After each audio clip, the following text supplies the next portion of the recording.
Bonjour et bienvenue à tous à ce webinaire aujourd'hui consacré aux employés de maison et aide à la personne. Comment assurer votre activité en sécurité? Alors bienvenue à ce webinaire. Nous sommes un peu en avance pour vous accueillir dans des conditions agréables, je l'espère pour vous. Et nous allons attendre quelques instants que tous nos participants arrivent progressivement sur la plateforme de webinaire. Alors bonjour et bienvenue à tous. Installez-vous confortablement puisque nous allons passer 1 heure ensemble. Bonjour et bienvenue aux personnes qui nous rejoignent. Installez-vous, nous allons bientôt commencer.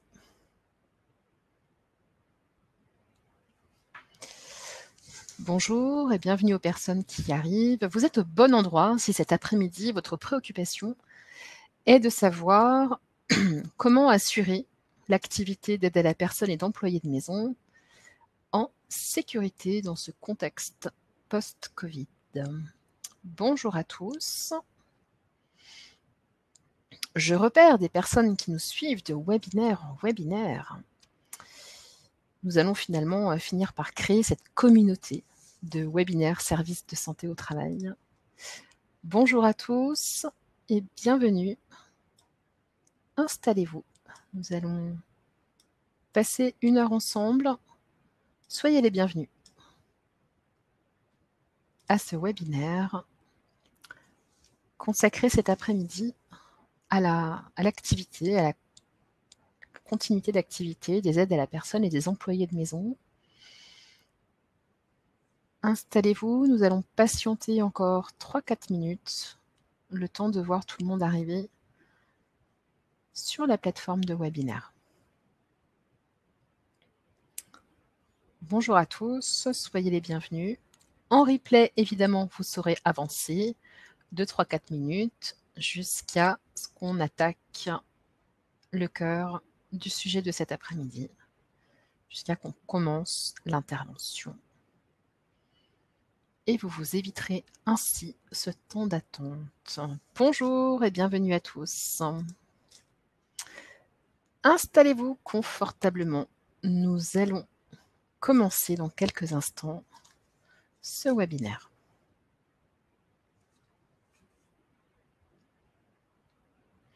Alors quelqu'un me suggère de chanter pendant ce temps d'attente. Je vous assure que ce n'est pas une bonne idée. D'autant plus qu'il pleut déjà sur Strasbourg, je ne saurais faire mieux. Bonjour et bienvenue à tous.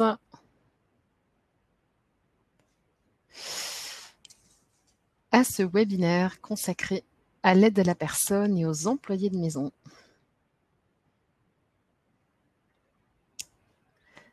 Bienvenue à vous. Installez-vous confortablement. Quelques instants de patience encore.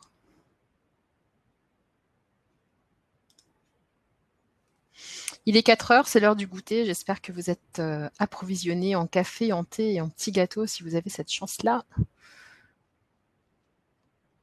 Pour avoir tout ce qu'il faut sous la main. Pour nous écouter cet après-midi sur le sujet de l'aide à la personne et des employés de maison. Encore 2-3 minutes d'attente avant de commencer ce webinaire. Bonjour et bienvenue à tous. Bonjour aux personnes qui arrivent à ce webinaire. Et bonjour à toutes les personnes qui nous suivent de webinaire en webinaire. Ça nous fait plaisir de vous retrouver à chaque fois.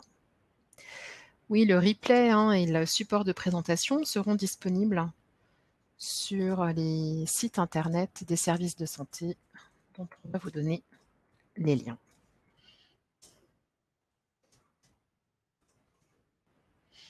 Bonjour et bienvenue à tous.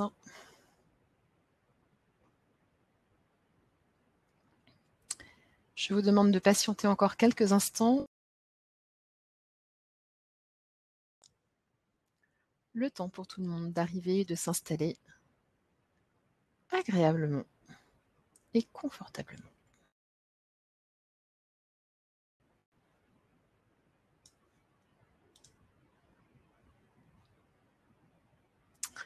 Alors, je vois des participants venir de toute la France.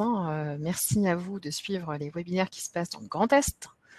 Et j'espère que chez vous, le temps est meilleur qu'ici, puisque nous avons une pluie battante aujourd'hui sur le Grand Est. On se croirait à l'automne, pour être tout à fait honnête.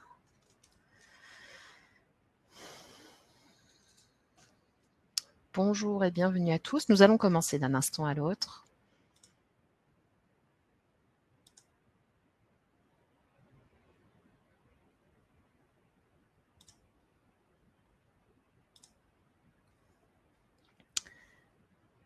Bonjour et bienvenue à ce webinaire consacré aux employés de maison et aux aides à la personne. Nous allons commencer dans une minute.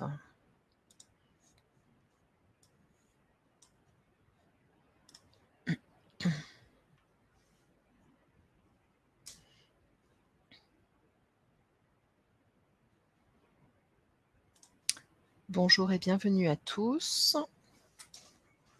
à ce webinaire cet après-midi consacré à l'activité des aides à la personne des employés de maison, animé par les services de santé au travail du Grand Est de la France.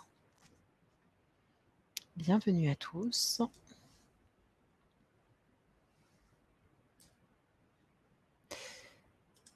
Écoutez, je vous propose de commencer, si tout le monde est prêt. Je vous propose de commencer. On est parti. Alors, bonjour et bienvenue à toutes et à tous. Ce webinaire vous est proposé cet après-midi par GEST, l'association régionale des services de santé du Grand Est.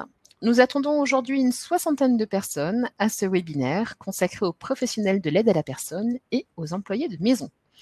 Parmi vous, cet après-midi, des entreprises adhérentes à l'un ou l'autre des services de santé de la région, d'autres non, des partenaires, des institutionnels, d'autres services de santé au travail. Pas d'inquiétude. Les informations que nous allons vous donner ne font évidemment pas cette différence. Ce qui nous réunit aujourd'hui, comme le veut la formule consacrée maintenant, ce sont les questions que nous nous posons et les réponses que nous vous apporterons. La crise sanitaire que nous traversons fait surgir de nombreuses questions et inquiétudes bien légitimes, notamment dans vos métiers, où le contact parfois rapproché et prolongé avec les bénéficiaires fait partie inhérente de votre travail. Alors aujourd'hui, comment poursuivre ou reprendre votre activité auprès des personnes peut-être vulnérables, fragilisées par la maladie, voire même porteuses du coronavirus, en toute sécurité? Quelles consignes sanitaires suivre? Quelles sont les règles d'hygiène à adopter? Quelles consignes pour le nettoyage, les courses, le repas? Que faire si votre bénéficiaire est suspect d'être atteint ou porteur du Covid? Nous allons répondre à toutes ces questions durant ce webinaire. Je me présente, je suis Gaëlle Faure, responsable communication à Alsace Santé au Travail à Strasbourg. Cet après-midi, ce webinaire sera animé par Cécilia Grimaud, interne en médecine du travail à AST 67, et Carmela Muntean, infirmière en santé-travail à Agistra. Pour ce qui est des questions, je vous propose de les envoyer par l'outil qui se trouve sur votre droite. Dr Michel Weber, médecin du travail à AST 67, est prête dans les starting blocks à répondre à vos questions. En fin d'intervention, je me ferai l'écho de quelques-unes de vos questions auprès de nos expertes. Ce webinaire est enregistré et durera environ 1 heure. Le replay, le support de présentation seront disponibles en ligne sur les sites internet des services dont vous aurez les liens à la fin de cette présentation. Donc Cécilia, je vous présente le sommaire. Je suis un petit peu trop rapide et impatiente de commencer. 3 étapes principales dans ce webinaire. On va faire un rappel sur les modes de transmission du Covid. Ensuite, on détaillera les moyens de protection étape par étape au sein de votre activité. Puis on finira sur la question de la prévention individuelle et on évoquera la question des masques, du lavage de mains et de toutes ces mesures de protection individuelle. Cécilia Grimaud, nous commençons avec vous sur les modes de transmission du coronavirus. Bien, bonjour à tous, j'espère que vous m'entendez bien. Je ne vais pas m'étendre sur les modes de transmission du coronavirus, hein, vous les connaissez, ils ont déjà été très largement diffusés, hein. Donc, pour rappel, un individu infecté par le coronavirus va l'émettre dans son environnement proche, donc des gouttelettes infectieuses qui pourront être inhalées par les individus sains à proximité directe du malade. Des particules virales peuvent ensuite se déposer sur les surfaces ou sur les mains du malade et contaminer indirectement les personnes par portage des mains souillées au visage. Point maintenant sur les moyens de prévention. On va détailler avec vous, Cécilia, les recommandations générales liées à l'activité et puis on va rentrer étape par étape de votre domicile ou de votre lieu de départ jusqu'au domicile du bénéficiaire et tout ça dans un sens et dans l'autre sens. Voilà, donc vous l'avez dit, Gaëlle, hein, on va distinguer ici 3 étapes pour les salariés. Donc, au sortir de leur domicile avec le ou les trajets vers le travail, ensuite au domicile des bénéficiaires et enfin à la sortie de ces domiciles et au retour à la maison. Alors, premièrement, en sortant de chez soi, des recommandations qui finalement sont valables même en dehors de la pandémie Covid, hein. Donc, les cheveux doivent être propres, totalement attachés, des lunettes de vue propres, les ongles courts, sans vernis, sans gel, sans résine, sans faux ongles, pas de bijoux sur les mains et sur les avant-bras, pas de montre, pas de bracelet, pas d'alliance, pas de bague. Et enfin, une tenue de travail qui doit être réservée. N'oubliez pas d'emporter votre matériel de travail, à savoir au minimum votre tenue de travail, du gel hydroalcoolique, des masques et des gants. Privilégiez autant que faire se peut les trajets en vélo, en voiture ou à pied et portez un masque si vous devez fréquenter les transports en commun. Le respect des gestes barrières est essentiel dans le cadre professionnel, mais aussi dans la sphère privée, hein. Donc ici, vous avez un petit rappel de l'iconographie éditée par le gouvernement, hein, qui est déjà connue depuis plusieurs mois, hein. En arrivant chez le bénéficiaire, il vaut mieux de faire ouvrir si possible les portes pour éviter de toucher au digicode ou à la sonnette. Ensuite, il faudra garder les mains propres. Pour tout ça, il faudra éviter de prendre l'ascenseur, éviter de toucher les surfaces des parties communes, donc sonnette, rampe, interrupteur, etc. Saluer à distance le bénéficiaire sans serrer la main, sans faire de bise. Suspendre ses affaires en hauteur en évitant le contact direct avec les propres affaires des habitants du logement et éviter de les poser sur une table, un lit ou un canapé. Essayez de changer vos chaussures de ville en chaussures de travail ou en patins de travail si vous en avez et laissez votre téléphone portable dans votre sac. Il est évident qu'on se lave les mains à l'eau et au savon dès son arrivée chez le bénéficiaire. Et enfin, il faudra se laver les mains en quittant le bénéficiaire et immédiatement à l'arrivée chez soi. Nous recommandons ensuite de désinfecter votre téléphone, vos lunettes avec de l'eau et du savon ou de l'alcool, de désinfecter les choses que vous auriez pu ramener de l'extérieur, d'enlever votre tenue de travail, de les mettre à laver, de prendre une douche et de nettoyer votre véhicule en insistant sur les surfaces de contact, donc à savoir volant, poignet, levier de vitesse, ceinture, etc.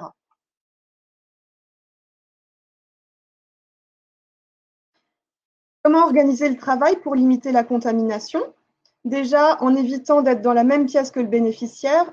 Par contre, si c'est le cas, chacun doit porter un masque chirurgical.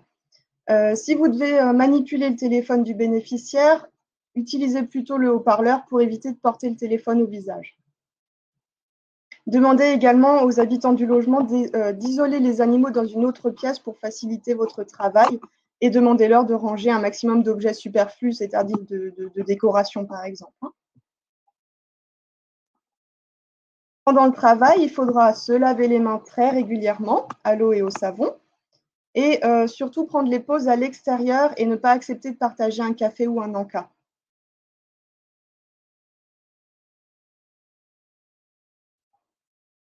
Concernant l'entretien du logement, une bonne aération est nécessaire, environ 15 minutes toutes les 3 heures. Les aspirateurs et les balais doivent être évités car ils peuvent remettre en suspension des poussières.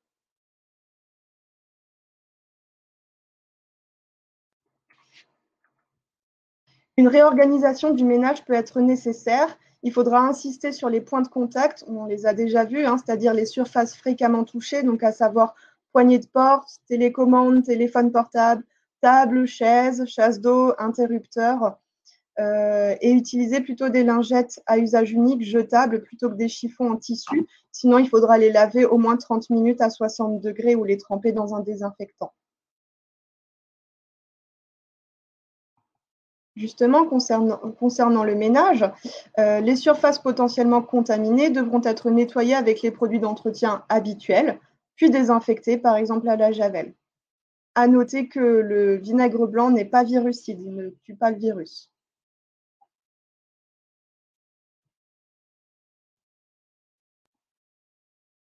Pour l'entretien du linge, quelques consignes simples à respecter.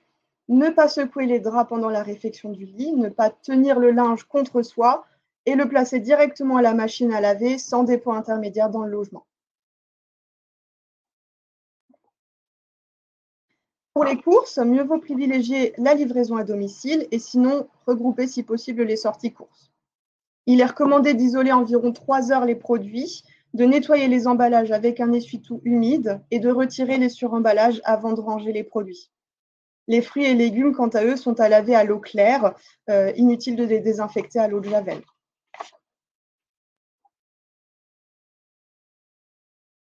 Pour les aides à la toilette, nous recommandons le port d'un masque, de gants et d'une surblouse, voire d'un tablier jetable si la surblouse n'est pas étanche.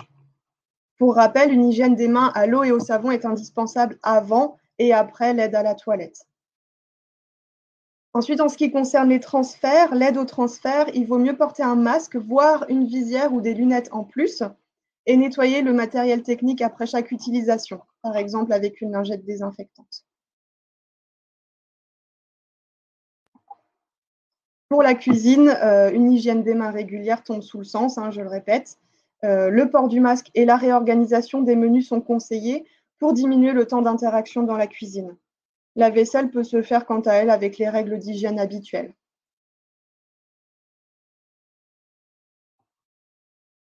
Ensuite, en cas de sortie non reportable, par exemple un accompagnement à un rendez-vous, l'aide à domicile va devoir rappeler à la personne les gestes barrières et vérifier qu'elle les applique correctement. Les deux doivent porter un masque si la distanciation n'est pas respectée. Et il faudra emporter un flacon de gel hydroalcoolique pour que chacun puisse se désinfecter les mains régulièrement et à chaque suspicion de contamination.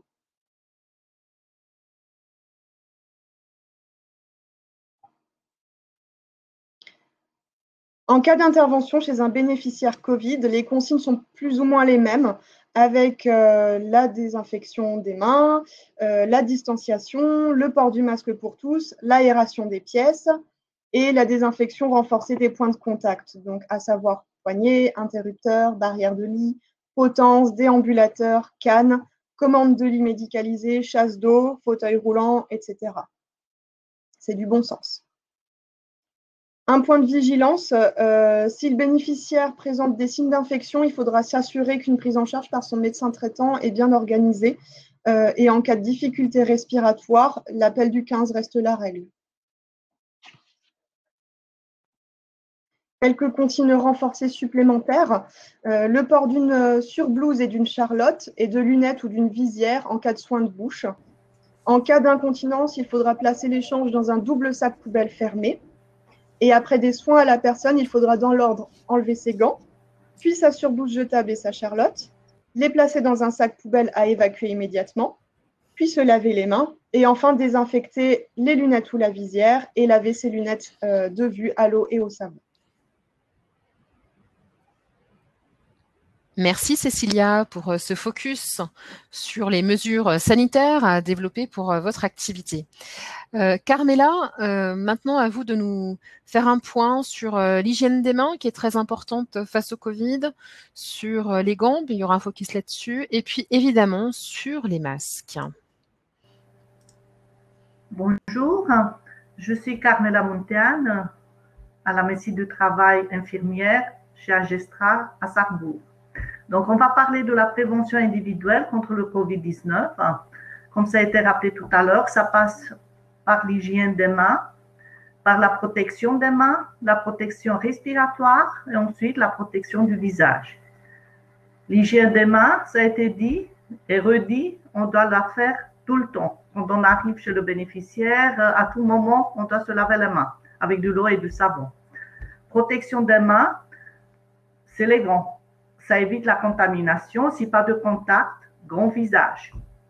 Protection respiratoire, on va parler là des masques qui évitent la projection des aérosols, des gouttelettes, qui protègent les personnes en face. Ça évite aussi l'inhalation des aérosols, ça protège aussi le porteur du masque.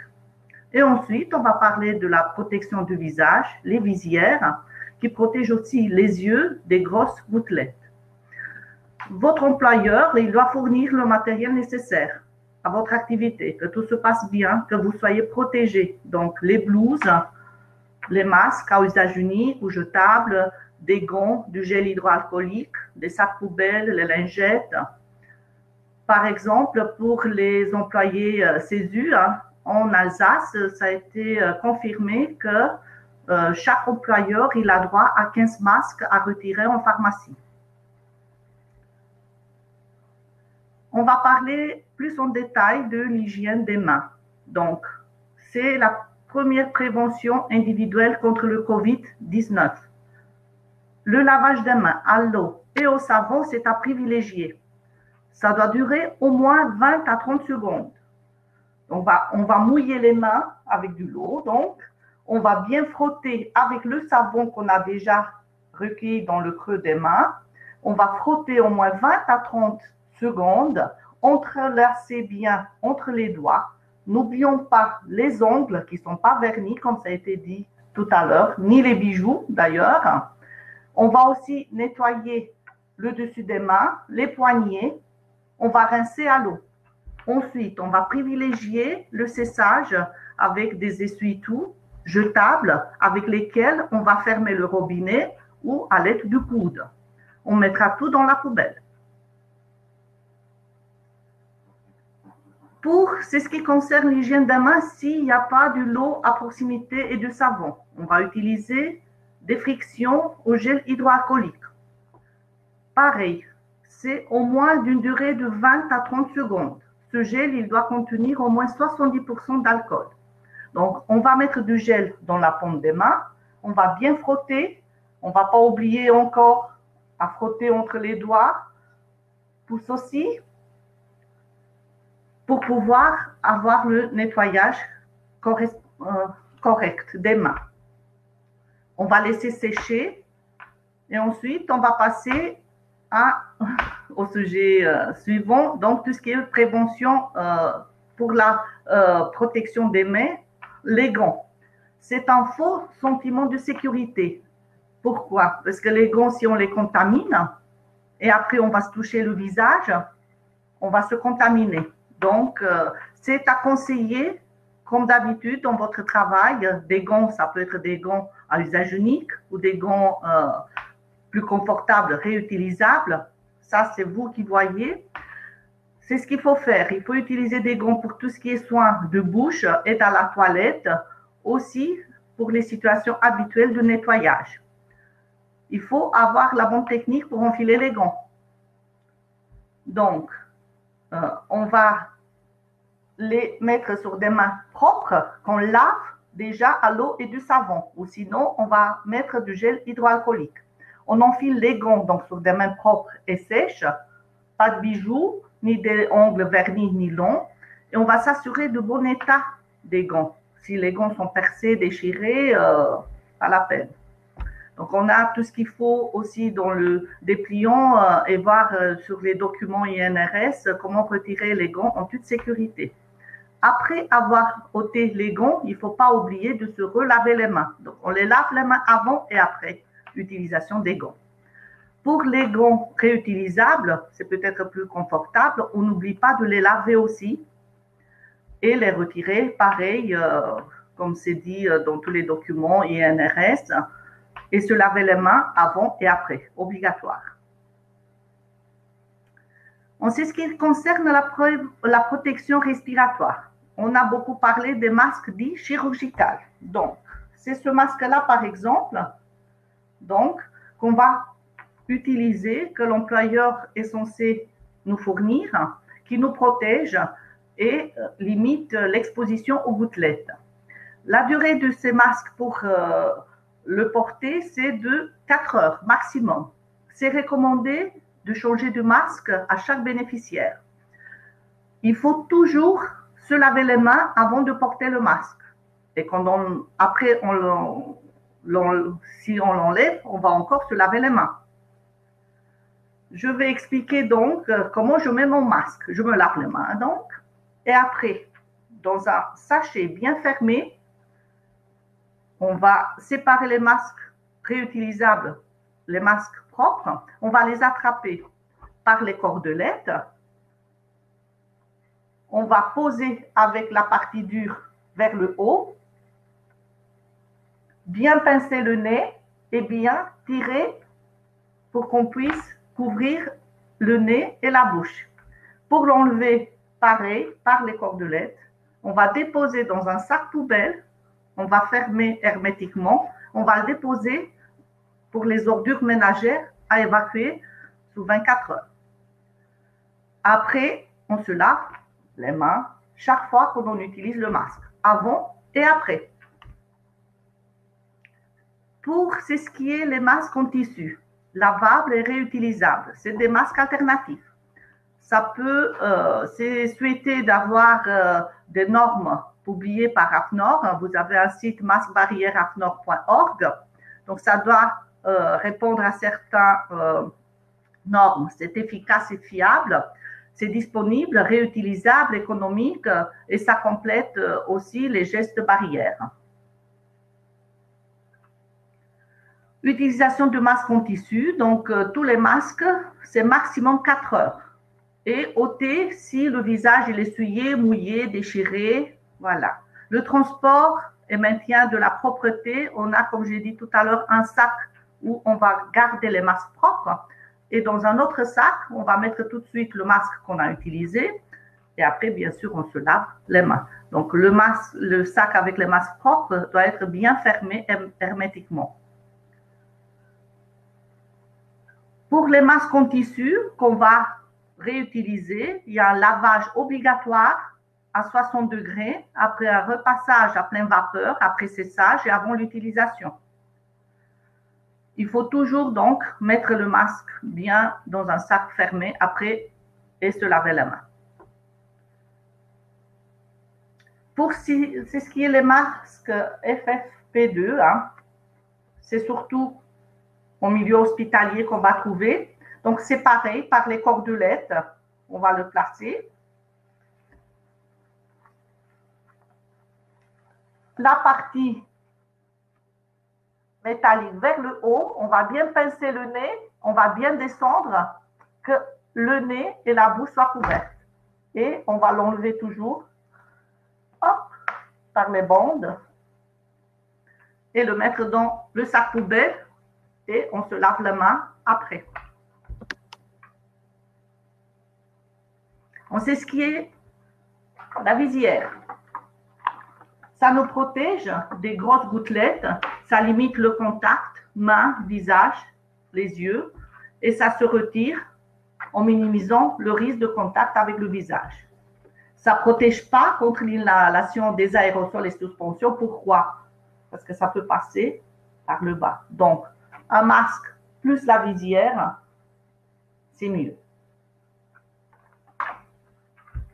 Je laisse la parole à Cécilia pour le tableau de synthèse des masques.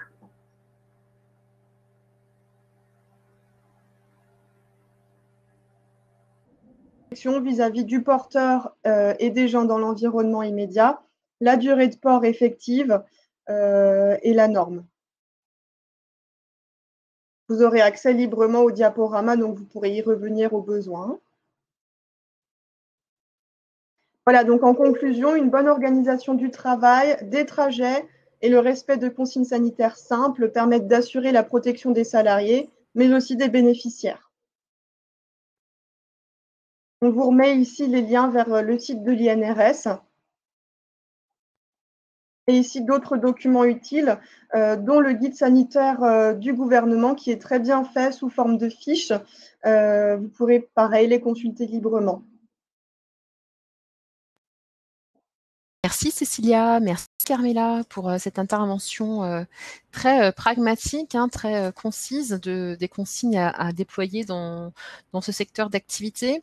Alors pour compléter ce webinaire, vous avez d'autres webinaires qui ont été proposés depuis maintenant 1 mois et demi sur des thématiques complémentaires, notamment sur la responsabilité de l'employeur en matière de santé et sécurité au travail, un webinaire animé par une avocate spécialisée en la matière. Je vous conseille de voir le replay. Webinaire également sur les masques. Ici, on a été assez rapide sur le sujet puisqu'il ne s'agit pas d'un webinaire consacré aux masques, mais on l'a déjà animé pour le coup, le webinaire sur les masques, et je vous invite à le voir en replay également parce qu'il est très très complet et vous aurez certainement réponse à vos questions dans ce webinaire-là. Et puis un webinaire consacré à la mise à jour de votre document unique d'évaluation des risques, puisque, comme toute entreprise, vous devez le mettre à jour suite à cette crise sanitaire. Donc ça, c'était pour les webinaires en replay. Demain, il va y avoir non pas demain, n'importe quoi, vendredi, le 19 juin, à 10 h, on animera également un webinaire sur la qualité de vie au travail, à laquelle vous êtes également invités. Voilà pour ce qui est des informations que nous pouvions vous donner cet après-midi. Je remercie Dr Weber qui a répondu à vos questions.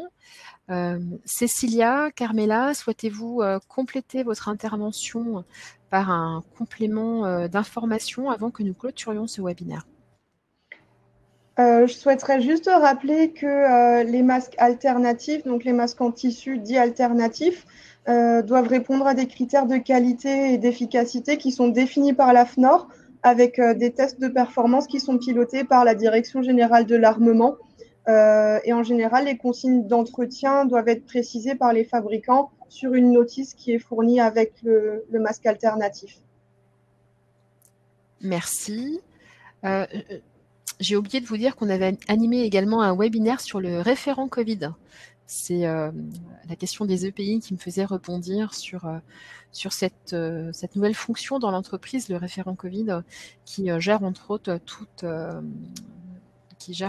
les EPI, leur gestion, leur stock et évidemment le fait qu'ils soient bien utilisés par les salariés.